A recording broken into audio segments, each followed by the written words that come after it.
I'm standing in a pitch-black German forest, fingers frozen around my Pilma. Hour 21 of this experiment. The cold's cutting straight through my sweat-stoked wool tunkie.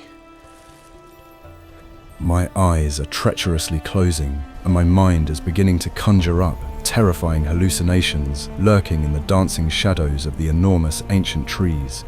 I desperately want to sit down on the ground and close my eyes for at least one short, pitiful, life-saving minute. But I know that if a passing patrol notices my weakness, the punishment according to the regulations will be stoning to death. This punishment was called fustuarium, and it is precisely the animal fear of it that is keeping me on my feet right now better than any caffeine.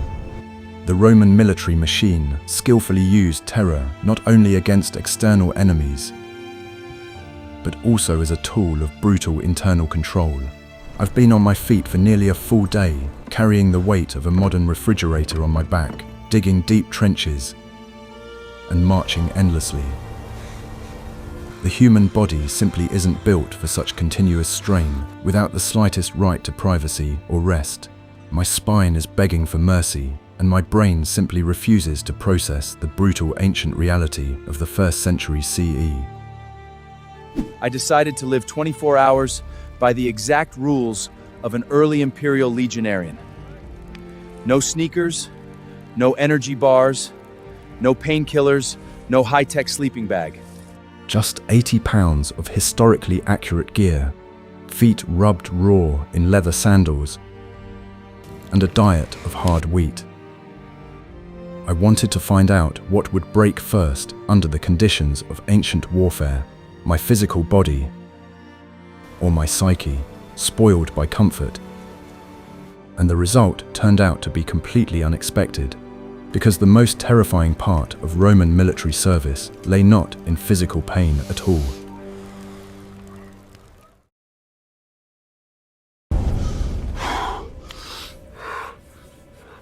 A blistering war horn wakes me at exactly 4 a.m. in freezing Germany. Pitch black outside, and the air is barely above 5 degrees Celsius. My bed is nothing more than a thin cloak thrown onto the cold ground inside a cramped leather tent. In this darkness, 7 other members of my concubunium, the smallest military unit of a Roman legion, wake up with me. We don't talk because we simply don't have the physical strength for idle morning chatter before an exhausting day. Modern people start their day with a hot shower and a soft seat in a comfortable car. I start my morning by pulling on a 30-pound iron chain mail suit, the Lorica Hamata. The cold metal instantly drains the last remnants of the night's warmth from my body, causing my muscles to contract reflexively and painfully. On top of that, I grab a 22-pound scutum shield and 2 heavy spears to take my place in formation. Just standing in this gear is already difficult, but I'll have to carry it on my back for this entire endless day. I step out of the tent and get my sacraria, a marching pack lashed to a wooden pole, digging tools, a cook pot, personal gear, 3 days of raw grain. The total weight of my gear now reaches a staggering 80 pounds of brutal ancient reality on my shoulders. It's like strapping a bag of cement to myself and setting out on a hike across rough terrain. My shoulders immediately start to ache, and the wooden crossbar cuts painfully into my collarbone, which isn't used to this. Why did the legionnaires carry such an absurd weight on their backs, instead of loading everything onto carts? The answer lies in the reforms of the famous general Gaius Marius, implemented in 107 BC. Marius quickly realized that huge supply trains slowed down the army and made it extremely vulnerable to ambushes. He ordered the soldiers to carry everything they needed on their own backs, doing away with the cumbersome and unwieldy wagons. Because of this radical innovation, the legionnaires were jokingly nicknamed Marian mules, but this joke won Rome hundreds of battles. It sounds cruel, doesn't it? But Gaius Marius was a true genius of military logistics who transformed the legion into a self-sufficient combat unit. Now the Roman army could move faster than any enemy without having to wait for slow supply wagons in the rear. For a soldier, this meant constant back pain, but for the empire, it meant winning strategic campaigns. Today, modern special forces use the same principle of self-sufficiency, but at least they have ergonomic, anatomically designed backpacks. My hob-pinned caliphus ring against the stones. Great grip in mud, pure torture on hard ground.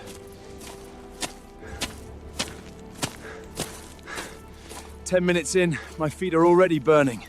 All around me, thousands of other soldiers are quickly folding up their leather tents in unison and without any unnecessary emotion. They've practiced this routine for months until it became an unconditional reflex embedded in their deep muscle memory. No one is shouting, no one is rushing about, because perfect order early in the morning conserves precious energy for the march. Amid this daunting synchrony, I feel like a clumsy tourist who has accidentally stumbled onto a well-oiled military assembly line. I realize that the legendary Roman discipline did not begin on the battlefield, but precisely in such mundane, everyday details.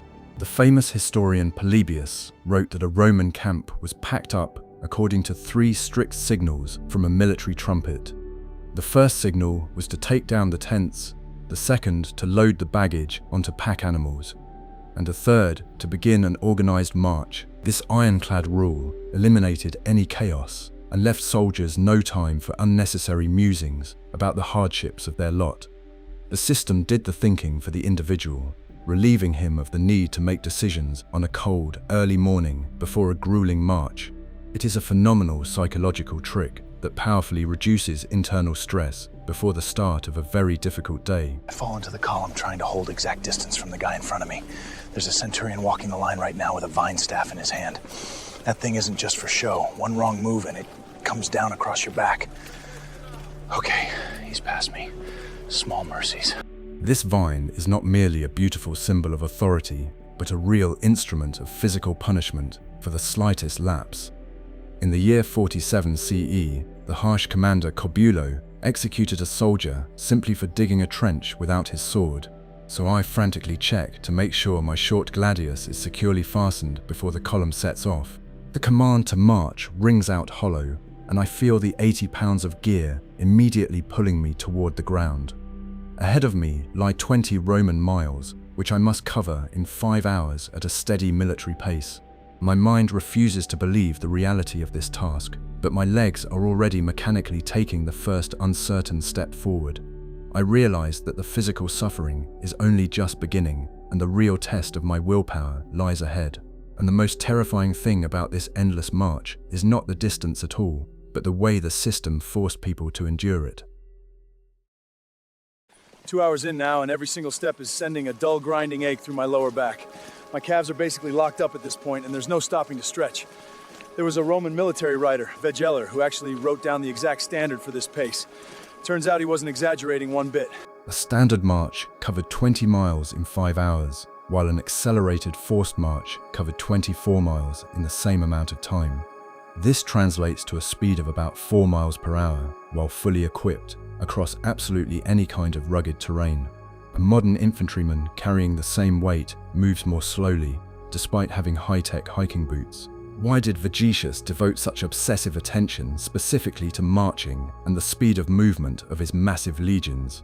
Because in the brutal ancient world, the army that could dictate to the enemy the place and time of the upcoming battle was the one that won. If you move faster than your opponent, you always control the strategic initiative and choose a favorable vantage point for your formation. The Romans consistently won their wars with their feet long before they drew their short swords from their scabbards. I, on the other hand, feel like I'm losing a war against my own body with every new German mile I cover. And this is where it gets really interesting, because a massive legion doesn't just march in a haphazard, disorganized fashion. We march in perfect unison, and this unified rhythm of thousands of shod sandals creates an incredible hypnotic effect. The Romans were the first in the world to introduce a standardized military march to prevent a long column from stretching out for kilometers. When you march in step with 100 other people, your personal fatigue paradoxically dissolves into the collective energy. Modern psychologists call this the group synchronization effect, which powerfully stimulates the production of natural pain-relieving endorphins. But no amount of endorphins can save me from the feet rubbed raw. which are burning like fire inside my leather caligae. Small stones get lodged under the straps, and every grain of sand feels like a sharp, piercing shard of broken glass. I can't just stop and adjust my shoes, because the next legionnaire behind me will instantly step on my heels. To stop in Roman formation means to disrupt the overall rhythm and receive a severe blow with a cane from the officer in charge. So I endure the pain, grit my teeth until they grind, and force myself to take the next agonizing step. During the march, soldiers were strictly forbidden from leaving the formation, even to relieve themselves, without the commander's permission. This total loss of control over one's own body breaks the psyche of a modern person incredibly quickly and effectively. You cease to belong to yourself and become merely a tiny cog in the Empire's gigantic, soulless marching machine. This is precisely how the system suppressed the individuality of a free person, replacing it with absolute and blind obedience to orders from above. I feel like a completely powerless being whose sole purpose in life is to keep marching until sunset. In 134 BC, the great general Scipio Aemilianus took command of a completely disorganized army near Numantia. He found soldiers who had grown lazy, rode in carts, used the services of servants, and refused to walk. Scipio immediately expelled all merchants from the camp, sold the wagons, and forced the legionaries to march every day. He quickly restored the legion's greatest superpower, the ability to endure hardship and cover enormous distances on foot. I silently cursed the stern Scipio, because right now I'm bearing the full historical weight of his ambitions. By the 4th hour of our march, my breathing becomes shallow and dark spots begin to float before my eyes. At that moment, I realized the genius of the Roman training method, which was based on the principle of constant overload. Recruits were forced to march with a load significantly heavier than their standard gear, so that a regular combat march would seem like a walk in the park to them. Modern coaches call this hybrid athletic training, but the Romans simply called it a typical Tuesday in the army. My muscles are on fire, but my body keeps moving on autopilot, as if completely disconnected from the central nervous system. Suddenly, the massive column makes a brief stop, and we get a few long-awaited minutes of precious rest on the side of the road.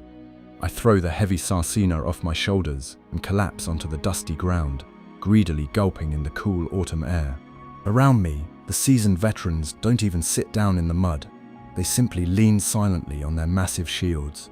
They know full well that if their muscles relax completely, it will be practically impossible to stand back up under the weight of their gear. I make the classic mistake of a modern person by relaxing my legs, and I pay for it with a violent cramp as I stand up. The command to keep moving sounds absolutely merciless, and I force myself to lift 80 pounds off the ground. There are still 5 miles to go, and my consciousness narrows to the size of the swaying back of the legionnaire walking ahead of me. I'm not thinking about home or work anymore. Not thinking about much of anything, honestly. Just the next step. Just the next sip of water whenever that comes. It's strange how quiet your mind gets when your body's this far gone. The march is finally over. We reach our destination, and I'm ready to drop dead from exhaustion right on the spot. My woolen tunic is soaked through with sweat, and the skin beneath my iron chainmail is covered with painful, bleeding abrasions. I sincerely hope they'll feed us hot meat, or at least give us a ready-made soldier's ration to regain our strength. But Roman reality deals another powerful blow to my psyche, shattering all modern stereotypes about soldiers' diets. And that's when I realize that my long-awaited rest is actually the beginning of a new, grueling ordeal. We toss our heavy gear onto the ground, but instead of letting us rest, the centurion orders us to prepare food immediately. In my modern imagination, rugged ancient warriors should be roasting huge chunks of fresh wild boar meat on a spit. However, I'm given only a handful of hard, unground wheat grains, a piece of old salted cheese, and a little sour wine. I look at this incredibly meager selection and feel a sharp wave of primal despair in my empty stomach. Meat was a great rarity in the Roman army, and legionaries almost always subsisted exclusively on coarse plant-based food. Think about it. The most effective war machine in antiquity basically ran on a vegetarian diet. Meat slowed soldiers down on long, forced marches. Sounds backwards, but it checks out. Doesn't make it taste any better, though. Meat takes too long to digest, causing blood to rush to the stomach rather than to the exhausted leg muscles. Complex carbohydrates from wheat, on the other hand, provide the body with energy slowly, very steadily, and without sharp drops in blood sugar. Today, professional marathon runners call this clever method carb loading, and Rome simply fed its vast empire this way. But there's one important and extremely unpleasant catch. The grain was given to us completely raw and entirely unground. 8 people from my small contingent have to take turns turning the heavy, hand-cranked stone millstones to grind it. After a 20-mile endless march, my hands are shaking badly, but I'm forced to grind the wheat into coarse flour. I congratulate myself. I've just completed another full-fledged strength training session without even realizing it amid the daily routine. The Romans didn't just skimp on field cooks. They used army life as an additional tool for brutal physical training. When the flour is finally ready, we mix it with water and bake simple soldier's bread, panis, on hot coals. This bread turns out incredibly tough, tasteless, and grinds disgustingly between my teeth because of the fine stone dust from the hand-cranked millstones. But now, after several hours of exhausting hunger, this dry piece of dough seems to me like an exquisite culinary masterpiece. The soldiers eat in complete silence, fairly dividing the meager food among all members of their small tent group. This system of communal eating created incredibly strong psychological bonds between people, on which the unit's survival directly depended. Okay, that is genuinely awful. This is Pozga, sour wine and water, smells like salad dressing, tastes worse, but it kept armies alive when meat couldn't. So, bottoms up. In essence, this strange, sour solution was the first sports energy drink in the long history of humanity. Soldiers drank it every single day to avoid dysentery, which decimated ancient armies far more quickly than any enemy sword. I take a second hesitant sip and realize that this liquid really does quench my thirst much better than ordinary warm water. Hidden within this simple flask lies one of the key logistical secrets behind the survival of the Roman military machine in hostile territories. And this proves once again that Roman science was deeply practical, even if they didn't know the word bacteria. After a meager meal, I sincerely hope they'll give us at least an hour to sleep so we can regain some strength. My eyes are already closing on their own, and my battered body is slipping into a pleasant state of warm, sated numbness. But a centurion with a whip appears out of nowhere and, with a sharp, harsh shout, rouses our entire squad onto our weary feet. In the Roman army, there was no such thing as a pleasant siesta or an afternoon nap during an active military campaign. A soldier needed food not for pleasure or rest, but only to start working hard again. In a panic, I grab my enormous shield, expecting that we'll be sent immediately into battle against the local savage Germanic tribes. But instead of real steel swords, we're handed heavy wooden clubs and sent to a flat, well-trodden training ground. Training begins right after the march and lunch, when the human body is at its most vulnerable and desperately wants to sleep. Roman logic was utterly ruthless. If you can fight effectively when tired, then when fresh, you'll be simply unbeatable. My shoulders are on fire, but the real nightmare of infantry combat training is only just beginning to unfold right before my eyes. The wooden training sword, the Rudis, that I was given for practice, weighs exactly twice as much as a combat-ready steel gladius. I approach the wooden post, the palace, deeply embedded in the ground, and deliver my first uncertain, weak strike. The centurion immediately strikes me on the back with a willow rod for instinctively lowering my heavy shield during the swing. In the Roman army, proper defensive technique was valued far more highly than the ability to swing a sword beautifully and quickly. Recruits were ruthlessly taught to always keep their left hand raised with the shield, reliably covering their face and upper chest. The commander's demand is crystal clear and terrifying. I must strike this wooden log 1,000 times without stopping. By the 30th strike, a sharp pain begins to pierce my right shoulder, and my hand convulsively grips the slippery hilt of the sword. The heavy wood constantly throws me off balance, forcing my back muscles to work at the absolute limit of their modest physical capabilities. Why make training so difficult? forcing people to struggle with unwieldy training weapon replicas every day? The answer lies in an ancient, intuitive understanding of biomechanics that the Romans derived from 1,000 years of bloody experience in constant warfare. And this is where the story becomes even more interesting when viewed through the discerning eyes of modern sports coaches. By doubling the weight of the training weapons, the Romans artificially created maximum stress on a soldier's central nervous system. After long months of training with the heavy rudies, a real combat gladius weighing 1.5 kilograms felt as light as a feather to a legionary. At the critical moment of actual combat, when adrenaline was running high, a soldier could deliver lightning-fast strikes with absolutely no extra effort. Today, weightlifters use weighted vests for warm-ups, but Rome simply made this the gold standard for its mass infantry. I deliver my 100th strike, and my vision begins to blur from the salty sweat pouring into my eyes from under my iron helmet. An experienced Roman commander could easily determine a soldier's true level of training simply by observing the movement of his right hand. After 20 minutes of intense mock combat, an inexperienced recruit would inevitably begin to lower his sword due to simple fatigue in his deltoid muscles. Experienced veterans, on the other hand, could maintain a steady rhythm of strikes for hours, preserving deadly accuracy and perfect defense with their large shields. My arm is already starting to drop limply, revealing me to be a modern weakling utterly unfit for ancient combat.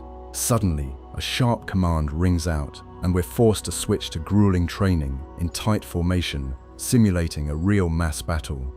The Romans' maneuverable tactics always required perfect coordination, where every single person knew exactly where they belonged in the line.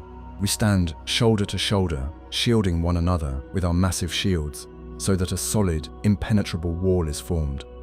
It's incredibly hard to breathe in this suffocating crush, and the smell of unwashed, sweaty bodies and old iron makes me feel nauseous. At that moment, I clearly realize that in a Roman formation, it's physically impossible to be an individual hero or a lone berserker. The main secret of Rome's historical victories lay in a unique system of rotating frontline soldiers that ran like clockwork. Every 15 minutes, at the sound of a horn, the mortally exhausted legionaries took a precise step backward through designated gaps in the formation. Fresh and well-rested soldiers from the rear ranks stepped forward in unison, bearing down on the exhausted enemy with renewed vigor. The Celtic warriors, accustomed to long one-on-one duels, simply could not comprehend this endless stream of fresh, vigorous enemies. I take a step back in our training formation and feel an incredible, almost divine sense of relief from this brief respite. Roman military discipline was structured in such a way that cowardice became disadvantageous and extremely dangerous for the entire combat unit. If a single panicked man broke ranks and fled, he instantly exposed his comrade's flank to a deadly enemy strike. That is precisely why the centurions always stood on the far right flank of the menipule, personally ensuring that the line of heavy shields remained straight. In his notes on the Gallic War, the general Julius Caesar often praised the brave centurions who died but never retreated a single step. This system bound men together in a chain of mutual responsibility, where your own life literally depended on the steadfastness of the man next to you. A typical ancient army, after a march and combat training, would simply set up a temporary camp and lie down to sleep on the ground. But the legionnaires had no right to rest until they had built a full-fledged wooden fortress with a high rampart and a deep moat. I gaze resignedly at the hard German soil, and my shoulders ache just from the sight of this untouched field. A modern office worker would hardly be able to dig even a small hole for a tree after such hellish physical exertion during the day. And yet, I am about to take a direct part in building a real new city in just a few hours before dark. Rome's enemies often fell into deep despair when they saw an impregnable fortress rise from nothing in just a couple of hours. To the Germanic or proud Gallic tribes, such a massive engineering marvel seemed like a manifestation of the true magical power of unknown gods. But for me, it's just endless torture, hard ground, bloody blisters, and a dull shovel in my trembling hands. Why did we have to waste so much precious energy on digging after an insanely grueling, multi-mile daytime march? Because a securely defended camp meant a peaceful night's sleep free from the paralyzing fear of a sudden nighttime massacre at the hands of savage local tribes. The barbarians hated attacking positions fortified by high walls, preferring cowardly ambushes or swift raids on disorganized columns of sleeping people. The Romans preferred to sweat it out with a shovel on a cool evening to guarantee they'd wake up alive the next foggy and cold historic morning.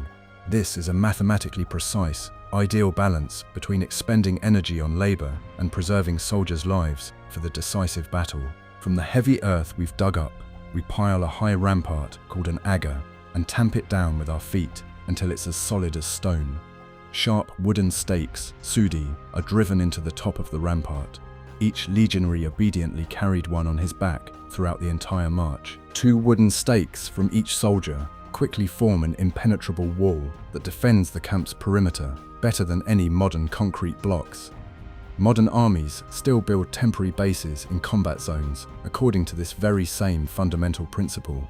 The only difference is that they have excavators, while we use only the raw, primitive muscle power of exhausted men. It sounds crazy, but this monotonous process of digging a trench had a powerful psychological therapeutic effect, hidden from direct view.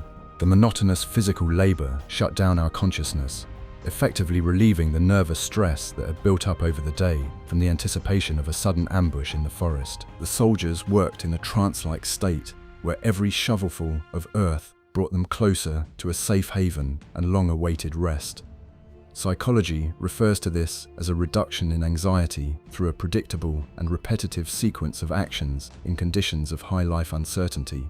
The Roman system unconsciously created an ideal mechanism for releasing excess adrenaline for people living under constant, exhausting, life-threatening risk. Inside the camp, everything was governed by the strictest geometry.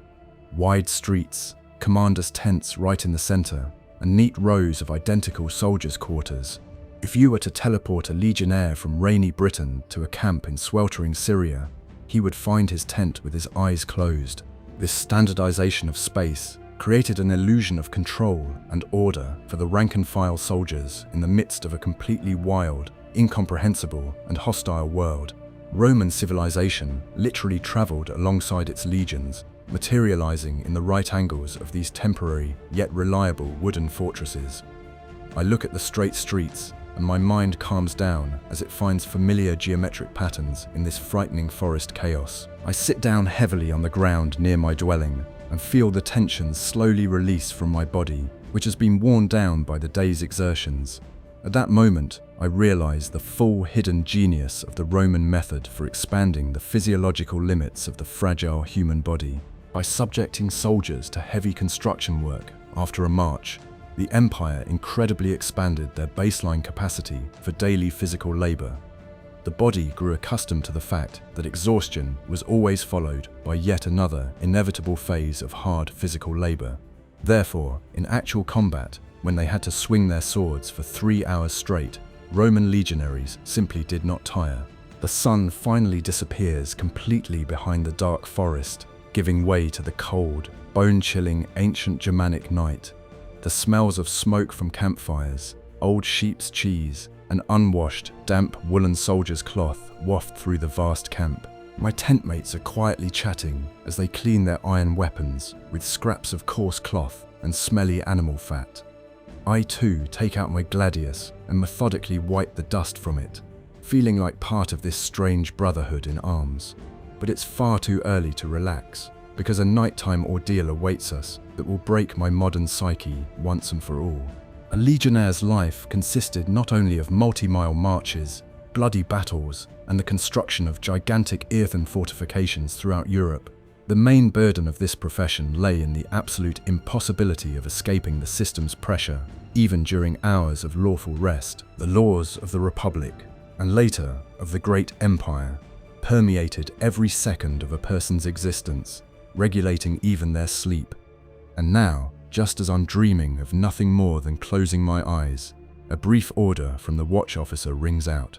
I realize with horror that my night watch shift has fallen during the darkest and coldest hours of the day. Before taking up my night watch, I have a brief hour of free time inside our cramped leather tent. A concubunium consists of 8 men who eat, sleep, march and fight side by side for many years. If you fall seriously ill, they will carry your belongings on the march, risking their own health and dwindling strength. If you die in battle, they will gather your meager savings and send them to your family in distant Italy. This is a soldier's true family, replacing the home he has lost during decades of harsh service. At the beginning of the 1st century CE, Emperor Octavian Augustus radically transformed the very economic foundation of the Roman professional army. He strictly established a fixed term of service for legionaries of 25 long years, turning warfare into a full-fledged lifelong profession.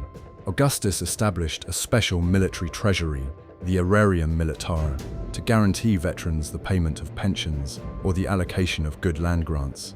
But the price for this long-awaited stability was enormous. Soldiers were legally prohibited from entering into official marriage until they retired. The empire wanted legionnaires to be loyal only to the golden eagle of their legion and to their faithful brothers in arms. We silently divide the last piece of bread, carefully breaking it into 8 perfectly equal, dry and hard pieces. If silly quarrels broke out in the contubernia, the centurion could easily punish the entire group by forcing them to spend the night outside the safety of the rampart. This deadly threat forced people to quickly find compromises and quell any conflicts at the very earliest stage of their emergence. Today, offices hire expensive corporate psychologists for team building, so that employees simply learn not to hate one another. For the Romans, team building consisted of the fear of being devoured by wild wolves beyond the wooden walls of a fortified wooden camp. One of the veterans pulls out a needle and begins to sew up a tear in my campaign tunic with coarse, rough thread. In this ancient army, there are no support staff. We repair our own boots, sharpen our swords, and prepare our own meager meals. This constant shared existence kills personal selfishness, forcing us to think about the group's needs far more than about ourselves. The Stoic philosopher, Emperor Marcus Aurelius, would later wisely write that people are born to cooperate, like the hands or feet of a single body. In this stuffy tent, the philosophy of Stoicism takes on a tangible form, transforming from beautiful words into the harsh daily practice of survival. It becomes unbearably cold inside the tent, because lighting fires inside is strictly prohibited by the rules due to the risk of a terrible fire. We keep warm solely through the heat of our own bodies, huddling closely together on hard, prickly straw mats. My modern concept of personal space is cracking at the seams and finally collapsing under the weight of this primal need for warmth. I realized that the Roman military machine erased individuality not only through drill training, but also through this constant, inevitable physical contact. A staunch individualist in such conditions would simply go mad within the first few months of grueling military service. My pitiful rest is slipping away at a merciless pace, and the muffled sound of the trumpet once again shatters the camp's nighttime silence. This is the clear signal for the start of the vigils, the night watches that divided the entire dark part of the day into 4 equal parts. I'm assigned to the 3rd watch, the most agonizing stretch from midnight to 3 o'clock, when the pre-dawn cold is deep and chills you to the bone. I grab my heavy scutum, put on my icy helmet, and step out of the tent into the biting German icy wind. At this moment, I don't yet realize that the next couple of hours will be the most terrifying psychological ordeal of my life. Tesserarius, the officer in charge of passwords, hands me a small wooden tablet with the secret word for this night scratched onto it. If I forget the password or accidentally lose the tablet, a severe punishment awaits me, up to and including a public flogging in front of the entire formation. I'm making my way to my post on the fortified wooden wall, and every step I take is met with a dull ache in my joints. The darkness surrounding the camp seems utterly impenetrable, concealing hundreds of potential deadly threats from the local savage tribes. My body desperately wants to sleep, but my mind knows full well that falling asleep on guard duty in the Roman army always means death. And here I am again, at the very spot where this brutal tale of my personal madness began. I stand in the pitch-black darkness of the Germanic forest, my frozen fingers clenched tightly around the icy shaft of a wooden pilum. It's been 22 hours into my experiment, and the cold seeps to my very bones through my thin, sweat-soaked woolen tunic.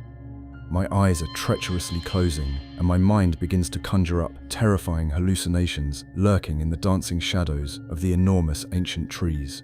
I desperately want to sit down on the ground and close my eyes for at least one short, pitiful, life-saving minute. Why can't I just sit down, lean against the wooden wall, and give my worn-out feet a little long-awaited rest? Because the Roman system of monitoring night watch duties was maniacally strict and utterly merciless toward any soldiers who failed in their duties. During every watch, special cavalry patrols made their rounds through the entire camp, checking the vigilance of the sentries at all key points along the perimeter. If a patrol found a sentry asleep, they didn't wake him gently. Instead, they quietly took his shield or personal weapon. In the morning, this confiscated item became irrefutable evidence of guilt at a military tribunal before the stern face of the commander of the entire legion. The famous historian Polybius described in detail the punishment for falling asleep on duty, which was called fustuarium, and his account is blood-curdling. The guilty man was brought before the entire legion. A tribune touched him with a vine branch, after which his own comrades stoned him to death. Those who survived such a horrific execution were expelled from the camp in utter disgrace, with no right to return to a normal life in the empire. This cruelty seems utterly inhumane to us, but in the logic of ancient warfare, a single sleeping sentry could have doomed 1,000 sleeping comrades. Therefore, the fear of a shameful death at the hands of friends kept the legionnaires on guard better than any modern energy stimulants. Time is measured by a water clock, the clepsydra, which is guarded by a special officer in the most secure center of our fortified camp. Each tick of the clock signals a scheduled patrol change, and the monotonous sound of the trumpet becomes my only point of reference in space. My mind begins to lose touch with reality, and the rustling of the wind in the leaves turns into the sounds of creeping enemy footsteps. I raise my heavy pilum, my heart pounding wildly in my chest, but in the darkness there is no one but the cold emptiness of the night. This psychological exhaustion from waiting for an attack wears me down more than a 20-mile daytime march with full gear. I realize that Roman soldiers stood at these posts for years, in absolutely any weather, from sweltering Syria to Britain. They had no modern night vision devices, thermal imagers, or powerful searchlights, only their own eyes and blind faith in discipline. A modern person would break down here, not from physical exertion, but from this total, paralyzing sensory deprivation at night. You're left alone with your fears, and the Roman military machine leaves you no room for even the slightest panic. I take a deep breath, trying to suppress the slight tremor in my hands, and force myself to stare into the darkness of the forest. Suddenly, the dark shadow of the inspecting officer emerges from the darkness of the camp, and he demands that I immediately recite today's secret watchword. My throat is parched with nervousness, and I utter the Latin word in a hoarse voice, hoping my memory hasn't failed me. The officer nods briefly and vanishes into the fog, leaving me standing on the wind-swept rampart with my gloomy thoughts. This brief encounter brings me back to reality, reminding me that I am still part of this vast, functioning military machine. But the relief is short-lived, because the cold once again begins to grip my joints with icy, invisible iron clamps. The sound of the bugle finally joyfully announces the end of the third watch, and I am relieved by another frozen legionnaire from my squad. I climb down from the wooden rampart, barely able to move my numb legs, and head toward my dark and stuffy tent. My body is completely exhausted, my nerves are frayed with fear, and my brain simply refuses to form any complex logical thoughts. I collapse onto my hard sleeping mat without even taking off my armor, because I simply don't have the strength to do so. And right then, a split second before I slip into a deep sleep, a single, very frightening conclusion forms in my mind. I survived this hellish day. I endured the march, the digging of the moat, and the bone-chilling night watch on the fortress wall. I proved to myself that, physically, a person is capable of withstanding stresses that seem absolutely impossible to the modern mind. But what finally broke me had nothing to do with the weight of the training sword or the cold of the German night. The real psychological breakdown lay in one simple fact that Roman legionnaires took for granted every second of their lives.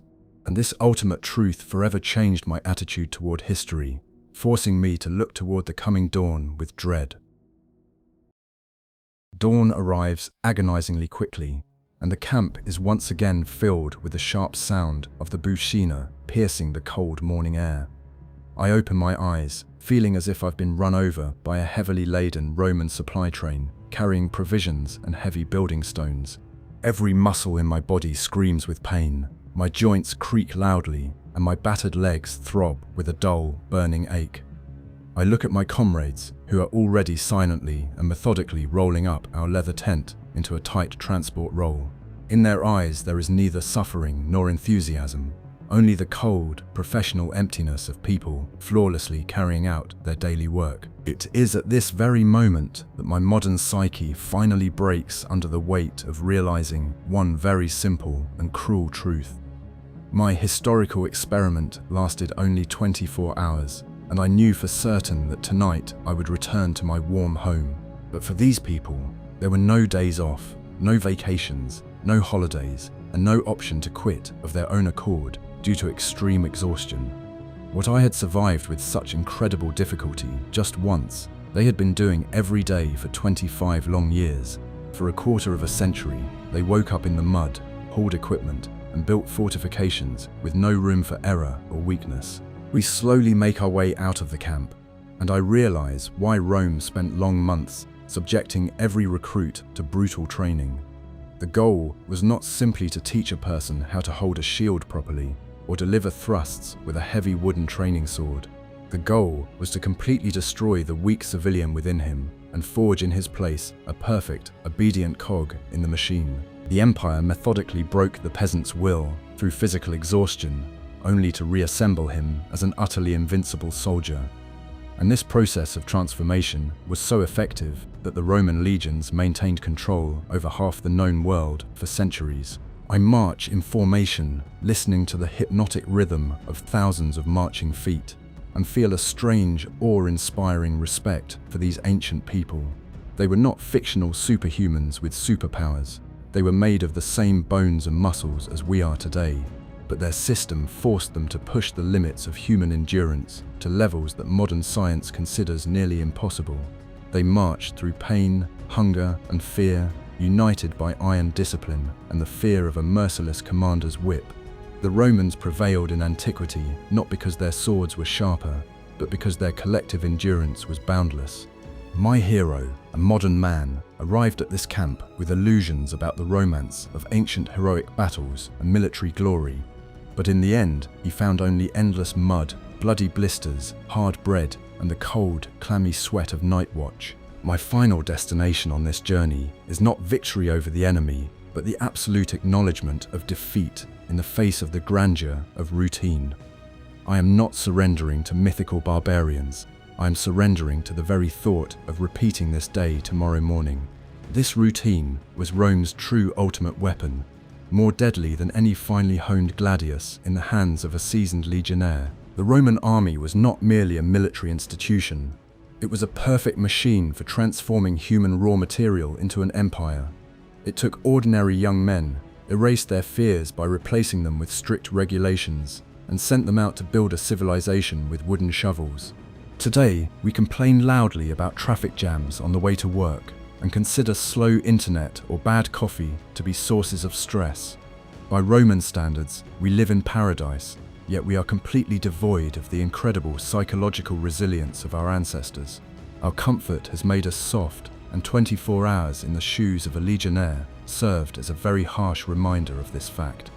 I take off my heavy helmet with relief, and the cold German wind blows pleasantly across my sweat-drenched face. Ahead lie another 20 miles of endless dusty road, a new earthen trench, and another portion of damp, dry grain. But now I look at this long journey not through the eyes of a tourist, but through the eyes of a man who has come to know the true value of antiquity. I leave my romantic myths about antiquity lying in the mud on the shoulder of this old, broken Roman road. History ceases to be a collection of dates from a textbook and becomes the smell of sweat, blood, and rusty iron. This experiment proved to me that we often underestimate the incredible physical and psychological strength of people from a distant and grim past. We take genuine pride in our smartphones and technology, forgetting that our bodies and minds are capable of far greater feats. Roman legionnaires left us not only ruined amphitheaters as a legacy, but also a lesson in absolute human resilience. And even though I couldn't bear the thought of 25 years of service, that one day forever changed my perception of myself, I will never again complain about a long hike or a heavy backpack during a regular backpacking trip. The Roman legions have long since turned to dust, and their great empire collapsed under the onslaught of time and new, savage peoples.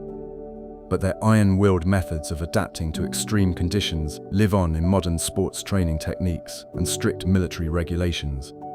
And every time modern science discovers a new way to cope with stress, we're simply reinterpreting ancient Latin texts. My 24 hours are up, and I'm returning to my comfortable 21st century with a hot shower and a soft bed. But I will always remember that cold dawn when I realized what strong stuff great history is made of.